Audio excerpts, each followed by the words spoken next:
Today, we're going to be asking the question, is happiness the opposite of sadness? Hint, it's not. So then how do these emotions relate to each other then? Because if you were raised in a country like the United States, you were often taught that if you're not happy, joyful, peaceful, then you must be sad, scared, or angry, that these things are on opposite sides of a spectrum. But the truth is more nuanced than that. Welcome to Immersion, 30 minutes beneath the surface. I'm your host, Pamela, and here we apply psychology and philosophy as we seek to live a meaningful life. Let's dive in.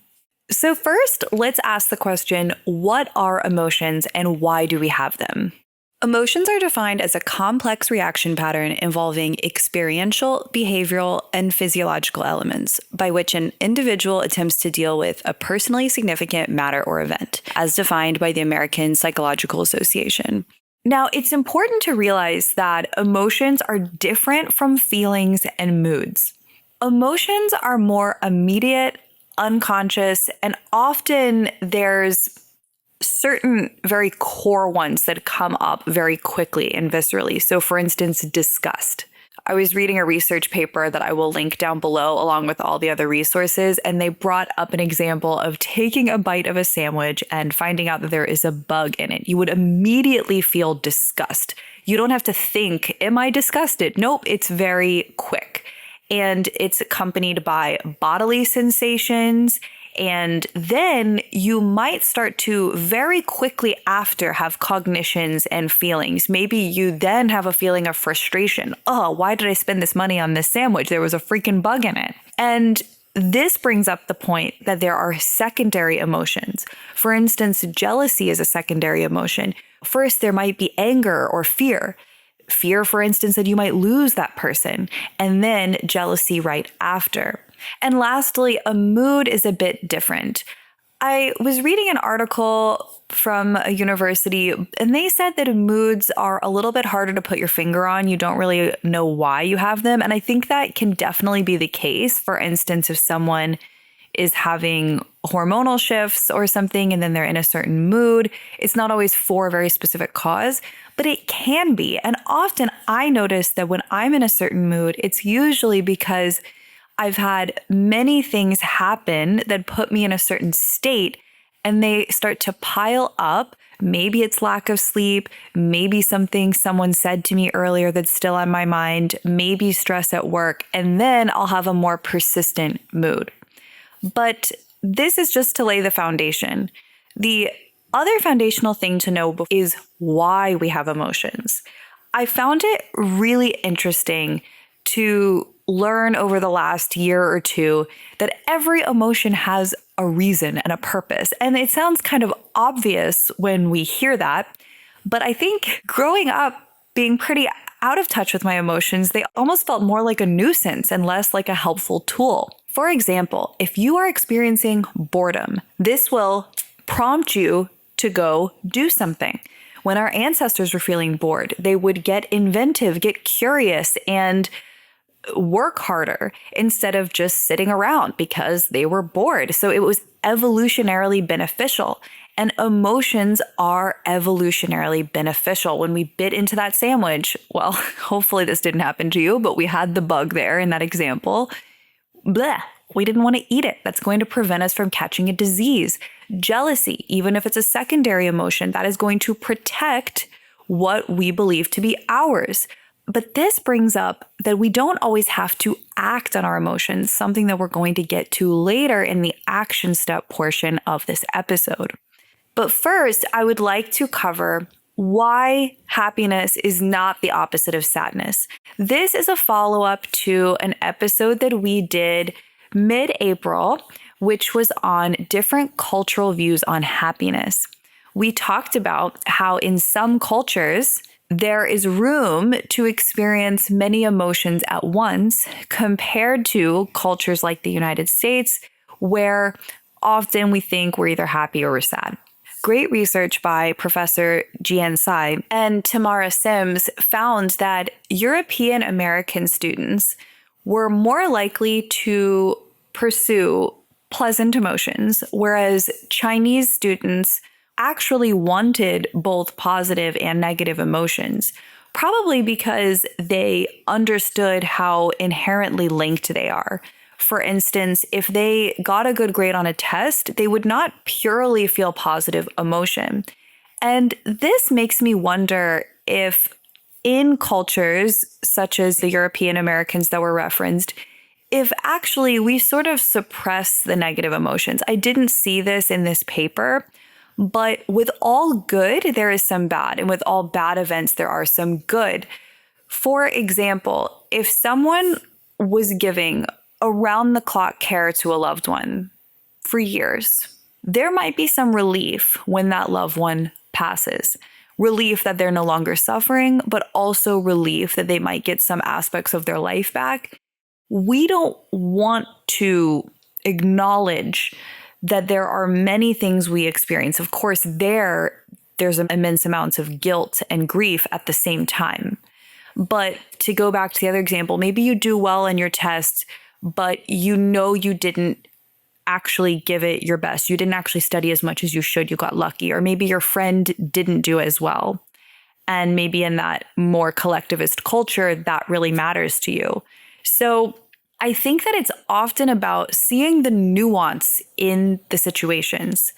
And when we learn to do this, when we learn to see, oh, wow, I'm feeling so many things right now, or I'm observing so many things, I think it gives life more richness. It's almost like seeing maybe the primary colors versus seeing a full rainbow. Professor Laura Carstensen found that as we get older, we're more likely to experience many emotions at once. And now when I say emotions, there is a slight chance some of this research might have been done more on feelings than emotions or vice versa. I don't want to split hairs too much between the difference between an emotion and a feeling, because I even saw subjective experience, which is closer to feelings and cognitions, as a subset of what emotions are.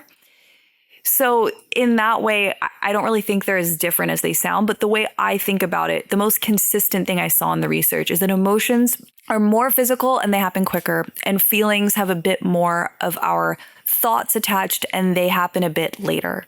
For instance, your thoughts, your memories, all of that would be more tied to a feeling compared to that immediate emotion that you have. Now let's go back to the idea about happiness and sadness not being at opposite ends of the spectrum. I think one of the most poignant examples of this is that you might have heard that the opposite of love is not hate, it's indifference. And this is a quote by Elie Wiesel. The opposite of love is not hate, it's indifference. The opposite of art is not ugliness, it's indifference. The opposite of faith is not heresy, it's indifference. And the opposite of life is not death, it's indifference. And as a Holocaust survivor, he knows firsthand the cost of people's indifference. And some modern views within the research field point to the fact that the opposite of happiness is not sadness, but the absence of pleasure or joy. This is best illustrated by the fact that these are processed differently for us. There is this term called subjective well-being. We could think of that as more of a scientific way to talk about happiness, and that has three aspects under it. One is how frequently and intensely you feel positive emotions. Another aspect is how frequently and intensely you feel negative emotions. And lastly, a conscious and global evaluation of your life. How close is your current life to your ideal life?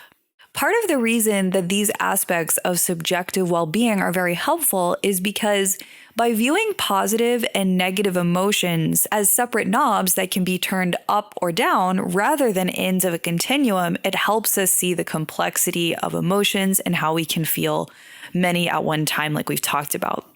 Also, by looking at this conscious assessment of our life, we can separate how we're feeling on a random Wednesday afternoon from how we feel about our life in general.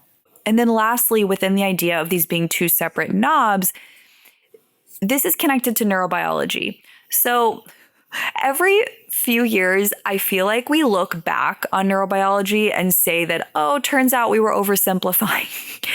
But what's heartening is that usually it's not that the field of neurobiology was wrong. It's just that the actual truth is more complicated and they keep finding out more. And of course, it makes sense. Neurobiology is very complicated. We can only see so much into the brain, but with new technology, things do progress quite a bit.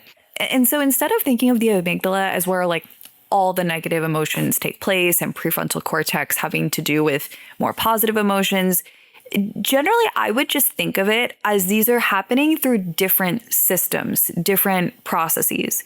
So that's why you could have quite a bit of a positive emotion and a negative emotion, or less of both, because you can just think of these as different systems in the brain happening. And I find that really interesting to think about without necessarily trying to compartmentalize it to one region of the brain. Because I think that often when new research comes out and says, oops, we oversimplified before, it's because they tried to say like, oh, this happens in this part of the brain, but turns out things are a bit more connected than we realized. But you could think of it as a different system still for each. Well, let's get to a practical takeaway section, because I know this is a bit of a shorter episode, but I actually feel like this topic has benefited my life even just looking into it this week. And I really hope it can benefit your life too if we make it a bit more practical.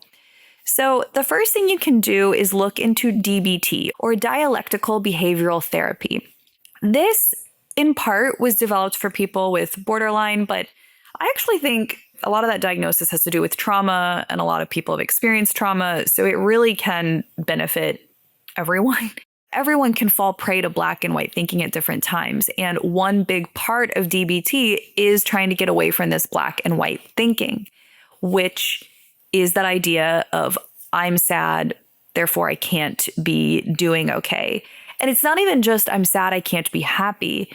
It really is maybe then jumping to a conclusion of, well, things are wrong in my life then, and I need to make radical changes. And coming in the edit, because I actually want to make a note here that yes, while I'm talking here about how feelings come and go, and often we don't need to make radical changes, we can simply allow them. Of course, this is not always the case.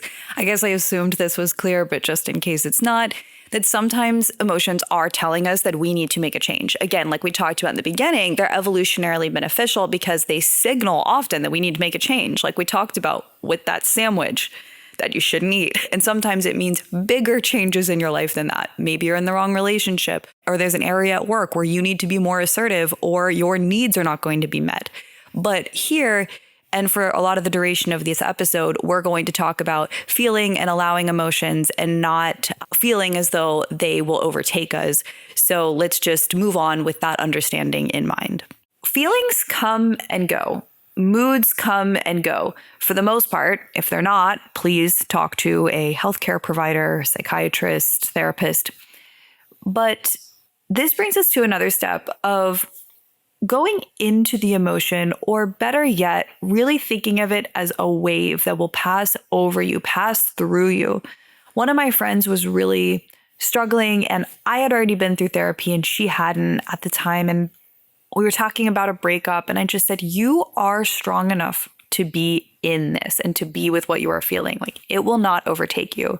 I'm not a therapist, so I can't say for sure that feelings won't overtake you. I think you should work with the appropriate people that are qualified to help with this. But at the same time, there is quite a bit of research that when we resist an emotion, it lasts longer.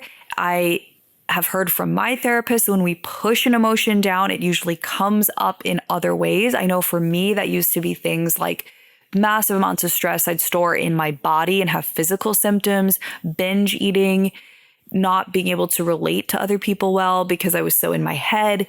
And then when we feel things like, wow, that really stung, I'm going to just breathe through that for a second. I'm going to be with myself. That's the other thing, is you can be there for yourself the same way that we want other people there for us.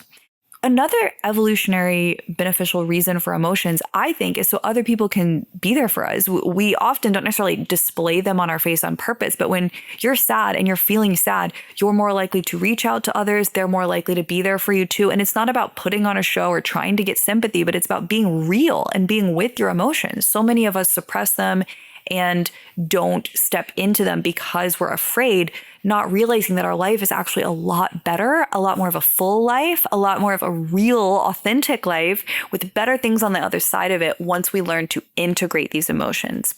And the idea of trying to resist negative emotions, making them persist longer, is actually connected to the idea that we've talked about before in our positive psychology series about the idea that chasing happiness usually makes it evade us. Often the people that are most focused on trying to be happy end up having less happiness. And like we've talked about, Iris Mouse found in her research that it was even correlated with more loneliness.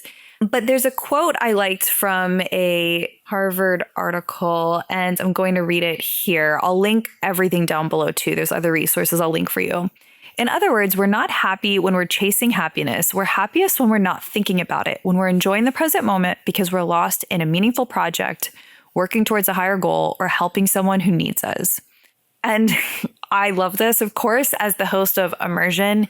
The idea of being immersed in something, I think, is one of the most beautiful things about being alive, and this points to that. It actually is tied to something I've seen multiple times by different psychologists, is the idea that people that struggle with anxiety and depression do best when they're not left to their own devices with nothing to do for too long. I think it's tricky because often, yes, we want to process and feel emotions, but often certain people actually do better when keeping busy. That there's a difference. You can process and feel your emotions. You can go to therapy, you can journal, you can do the things, you can sit with yourself, you can listen to music, breathe, all of it. But also, people like me, I have had anxiety at times, never been diagnosed, I've never taken medication, but I just know it about myself. And I also am a bit of an extrovert. So if I just sit around all day thinking, oh, let me process, it actually doesn't help me. And so by jumping into things I care about, by trying to help other people, by trying to learn more, by working out and going to the gym and talking to people, I feel better. And there is nothing wrong with that as long as you are not completely running from your emotions. And as you can tell from what we were talking about, there is a difference. There's room for both. So the very last thing I want to talk about here is, what do you do when you have a very negative emotion come over you? So I wanted to add here how to process and feel an emotion in case this is new to you. These are steps I saw from looking at a combination of different places. I don't think there's one exact path, but these were common steps that were referenced. This can start in a variety of ways. If you feel that you're not in tune with your emotions regularly, you might have to first ask occasionally, what am I feeling right now? Or it might start very organically. You might notice a sensation in your body, such as a lot of tension in your stomach, that then if you notice what's physically happening in my body, oh, there's a knot in my stomach, then you might realize, oh, that's because I'm feeling very anxious. The next step is to breathe and relax your body into it rather than tensing or holding your breath or resisting. You'll actually notice a lot of relief even just by this small step here. The next step has to do with cognitions. So asking yourself, what am I feeling? Can I name it? Can I own it? Oh yes, this is anxiety. I'm feeling uncomfortable. Then you might inquire, why? Oh, I'm talking to a person that's really worked up right now, and I'm taking on some of their emotions, or I'm feeling anxious because I don't know what they want from me right now. Allow, breathe. You might even notice, that knot in my stomach let up a little bit, or maybe it doesn't, because that brings us to another step, is letting this work through you. I love the analogy of saying emotions are like a wave because it really does feel like that. The more you get practice at allowing them to pass through you. Some waves in the ocean are huge, some are small, but they do pass like emotions do. And sometimes processing an emotion might involve going to the bathroom and crying, or crying with someone else, or sometimes it's simply, again, just being with it, naming it. Oh, I'm feeling embarrassed. I remember when I was first getting in touch with my emotions, I was walking with my partner at the time, and I was describing an event that I had just had with a coworker. And I was talking about how I wish that hadn't happened. And then after a bit, they said, oh, it sounds like you're embarrassed. it took that mirroring from him to actually realize that's what I was feeling. Oh yeah, I am feeling embarrassed. And then often when you know what you're feeling and why you're feeling it, it will often pass. I have seen somewhere, I'll see if I can find some research on it and link it down below, that when you know the cause for an emotion, it actually lessens the emotion. And I think I saw that really is helpful, particularly with negative emotions. But sometimes with positive emotions, it's best to not question it. Like, why am I feeling this way? Because again, knowing the cause can sometimes lessen it. I don't necessarily prescribe to that. I like to inquire about most of the things I'm feeling, whether it's positive or negative, but it is interesting to think about. But if you are new to this, or if it's something you've done for a while, but you want to keep leaning into, I think that it can almost be counterintuitive that often so much of it is simply about allowing and permission to feel rather than so much that you have to do. And then a final step might include some sort of self-soothing or seeking out appropriate support. And then let's finish with, what do you tangibly do after you've felt that emotion? My 2 thoughts on this are, first, allow some space, pause. We know that very visceral emotion that is in your body that comes split second, unconscious, that is not the place we want to act from. You know, the person that if they take a moment or two, their anger goes down and they don't act on it and do something they regret. Learning space between stimulus and response is huge for your happiness, for your relationships, for your work, well-being, all of it. But the other thing is to, even when you're in your feelings, even when you have had that space, just realize it is one data point. I think of it as, if you've ever seen the movie Inside Out with Amy Poehler, where there's all of the different emotions in the brain. Actually, it's a great movie if you want to see it. Both the first and the second are very good. They actually brought on psychologists to help make it accurate, and it's very impactful. But they have, at one point, it almost looks like a board meeting where each is giving their different input. Is anger going to get their way, or joy?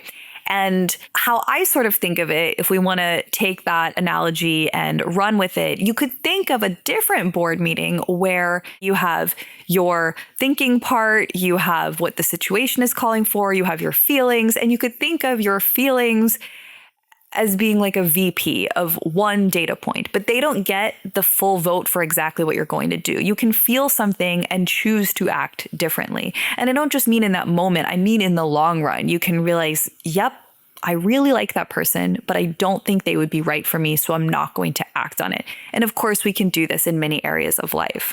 Thank you so much for being here. If you found this helpful or interesting, I'd love for you to share it with a friend. Word of mouth is what helps the show grow, and we're still a pretty new show. I really appreciate you being here. And coming up, we have a personality psychology one next week. And then after that, we're going to do a deep dive series on your relationship with yourself, self-esteem, confidence, all of that. Really excited to explore that with you and speak to you soon.